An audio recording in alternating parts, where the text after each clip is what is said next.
Assalamualaikum warahmatullahi wabarakatuh. Perkenalkan, saya atas nama Amelia Ramadhani dari kelas PAI 4C. Baiklah, di sini saya akan menjelaskan materi keempat saya tentang konsep dasar analisis kebijakan pendidikan. Yang pertama, definisi analisis kebijakan pendidikan. Kebijakan yaitu aturan dan ketentuan tertulis dari keputusan formal lembaga atau organisasi yang sifatnya mengikat, mengatur perilaku orang guna mencapai tujuan, menciptakan tata nilai baru dalam institusi atau organisasi. Yang kedua, analisis kebijakan. Analisis kebijakan pada prinsipnya untuk pemecahan masalah yang dihadapi, sehingga perlu dibuat kebijakan untuk mengatasi permasalahan tersebut. Analisis kebijakan bisa memperkirakan apa yang akan terjadi bila alternatif yang dipilih ditetapkan dan dilaksanakan, memperkirakan apa yang akan terjadi kemudian dan bagaimana dampak dari kebijakan itu. Yang ketiga, kebijakan pendidikan. Kebijakan pendidikan merupakan suatu keputusan yang dibuat oleh pemerintah atau penyelenggara dalam bidang pendidikan sebagai reaksi dari munculnya berbagai permasalahan pendidikan yang menjadi perhatian publik. Juga sebagai pedoman bertindak dan solusi serta inovasi guna mencapai visi dan misi pendidikan oleh pemerintah maupun aktor lainnya yang mengurus pendidikan. Yang keempat, analisis kebijakan pendidikan. Analisis kebijakan pendidikan sebagai ilmu sosial terapan sistematis disusun dalam rangka mengetahui substansi kebijakan pendidikan agar diketahui secara jelas masalah yang akan dijawab oleh kebijakan dan masalah yang berpeluang timbul sebagai akibat implementasi kebijakan pendidikan itu sendiri. Yang kedua, urgensi analisis kebijakan pendidikan. Analisis kebijakan pendidikan penting dalam kehidupan masyarakat berbangsa dan bernegara, guna membantu menentukan pilihan tepat atas suatu tindakan yang akan berpengaruh pada kehidupan masyarakat itu sendiri, khususnya dalam aspek pendidikan. Di samping itu, ada beberapa argumentasi yang menjelaskan tentang urgensi kebijakan pendidikan. Yang pertama, menjadi pertimbangan yang saintifik, rasional, dan objektif bagi semua pembuatan kebijakan. Yang kedua, memungkinkan kebijakan didesain lebih sempurna guna mewujudkan tujuan berbangsa dan bernegara, yakni mencerdaskan manusia. Yang ketiga, terintegrasi satu dengan yang lainnya. Yang keempat, memungkinkan tersedia pedoman yang komprehensif dalam pelaksanaan dan evaluasi kebijakan pendidikan.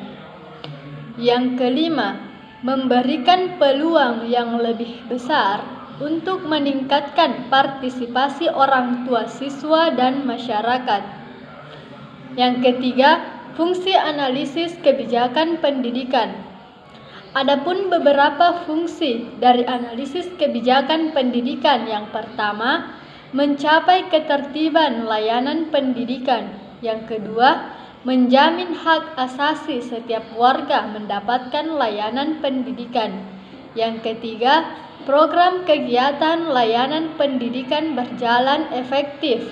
Yang keempat, aktor pendidikan dapat melaksanakan pendidikan. Yang kelima, tertib administrasi bisa diwujudkan. Adapun fungsi lain dari analisis kebijakan pendidikan. Yang pertama, fungsi alokasi untuk pengembangan dan kajian tingkatan makro. Yang kedua, fungsi inquiry setiap bahasan isu dan masalah pendidikan integral dengan isu strategis lainnya, misalnya analisis metodologis dan substansi, evaluasi dan meta-analisis kebijakan dan argumentasi kebijakan.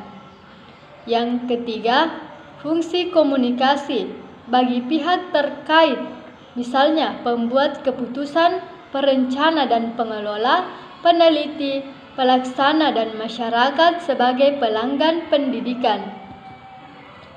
Yang keempat, karakteristik analisis kebijakan pendidikan. Analisis kebijakan pendidikan dapat diidentifikasikan ke dalam beberapa karakteristik. Yang pertama, suatu proses atau kegiatan sintesis dari berbagai informasi tentang layanan pendidikan. Analisis kebijakan pendidikan memadukan berbagai informasi yang masuk, di antaranya hasil penelitian yang dilakukan para ahli tentang layanan pendidikan, sehingga diperoleh kesimpulan yang selaras dengan rekomendasi penelitian tersebut.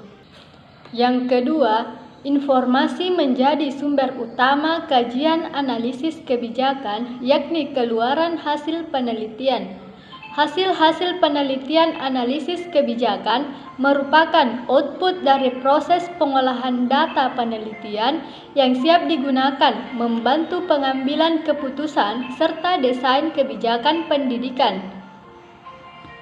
Yang ketiga, keluaran analisis kebijakan pendidikan berupa rekomendasi pilihan keputusan, bisa juga dalam bentuk desain kebijakan. Output kebijakan pendidikan lainnya berupa nasihat, petunjuk teknis, standar operasional prosedural, berupa bahan, alur, urutan, dan target pengambilan keputusan tentang pendidikan. Oleh karena itu, analisis kebijakan pendidikan haruslah ditampilkan dalam bentuk laporan yang jelas, singkat, padat, dan lengkap serta seksama. Yang keempat, analisis kebijakan pendidikan adalah para pengambil keputusan dan kelompok yang berkepentingan terhadap kebijakan yang ada.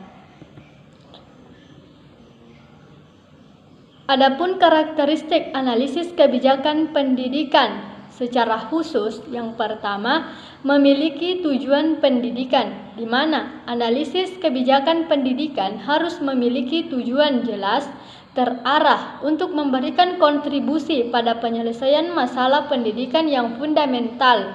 Yang kedua, memenuhi aspek legal formal. Analisis kebijakan pendidikan tentunya akan diberlakukan prasyarat yang mesti dipenuhi agar kebijakan pendidikan bisa diakui dan secara sah berlaku dalam suatu wilayah tertentu.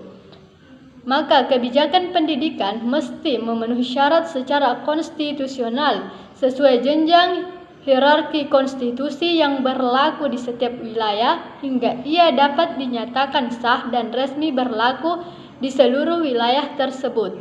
Yang ketiga, memiliki konsep operasional. Analisis kebijakan pendidikan merupakan panduan bersifat umum. Untuk itu, harus mempunyai nilai manfaat bagi operasional sekaligus dapat diimplementasikan.